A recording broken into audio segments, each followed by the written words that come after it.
There's a lot of buzz around Kamala Harris's VP pick, Tim Walz. We know he's the governor of Minnesota. We know he was a high school teacher and football coach, but he also has a long history with China. That might come in handy if he becomes the next vice president. The US-China relationship is rocky these days, and things are unlikely to get much better under America's next president, whoever that is. But in Walz, a future President Harris would have an old China hand to bounce ideas off. Walz's background with China dates back to 1989. He was one of the first Americans to visit the country that year to teach English and American history to Chinese students. He arrived in China shortly after the massacre of student protesters in Beijing's Tiananmen Square.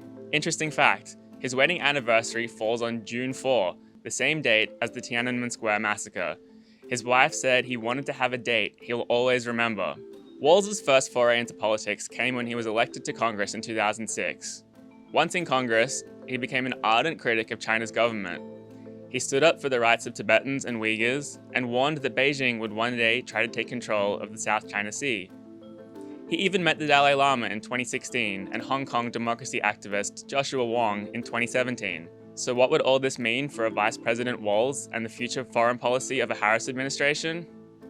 Who knows? While Walz has always been outspoken in his criticism of Beijing, he's also kept China's government and people separate in his mind.